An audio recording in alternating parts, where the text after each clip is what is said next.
রবিবার সন্ধ্যা থেকে দীর্ঘ ৫ ঘণ্টা বিদ্যুৎ বিচ্ছিন্ন অবস্থায় ছিল বিশালগড় মহকুমা হাসপাতাল।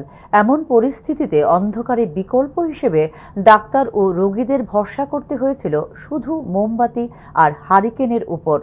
দীর্ঘ সময় বিদ্যুৎ পরিষেবা বিচ্ছিন্ন থাকার কারণে হাসপাতালের ডাক্তার সহ রোগীর পরিবারের লোকজনদের মধ্যে তীব্র ক্ষোভের সঞ্চার হয়েছে। টানা ৫ ঘণ্টা হাসপাতালে বিদ্যুৎ পরিষেবা বন্ধ থাকার কারণে ডাক্তার, নার্স সহ স্বাস্থ্যকর্মীদের মোমবাতি ও হারিকেন জ্বালিয়ে রোগীদের পরিষেবা দেওয়ার বিরল চিত্র দেখা যায় বিশালগড় মহকুমা হাসপাতালে। হাসপাতাল কর্তৃপক্ষের এহেন দায়িত্বজ্ঞানহীন ও নির্লিপ্ত ভূমিকায় হাসপাতালে চিকিৎসারত রোগীদের পরিবারের লোকজনদের মধ্যে দেখা দিয়েছে তীব্র ক্ষোভ। বিদ্যুৎ না থাকার কারণে হাসপাতাল চত্বরের ঘুটঘুটে অন্ধকারে রোগীদের আপৎকালীন পরিষেবা দেওয়ার ক্ষেত্রে কেন বিকল্প ব্যবস্থা গ্রহণ করা হয়নি, এই বিষয়ে হাসপাতাল কর্তৃপক্ষের ভূমিকায় তীব্র ক্ষোভ প্রকাশ করেছেন এলাকাবাসী সহ রোগীর পরিজনরা।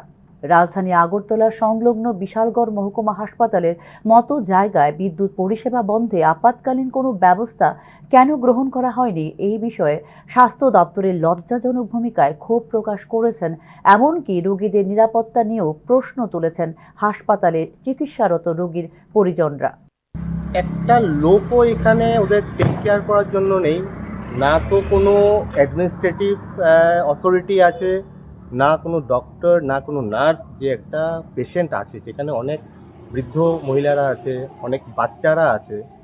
তো এটা আমাদের বিশালগড় মহকুমা হাসপাতালের সেই পরিষেবা, মানে এটা তো ভাবাই যায় না।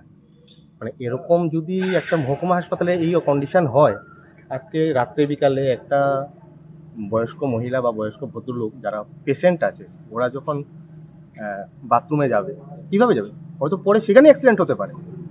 তো অ্যাটলিস্ট প্রশাসন বা অ্যাডমিনিস্ট্রেশন সেটা দেখা দরকার। মানে এটা সত্যি একটা লজ্জা, মানে এটা মানে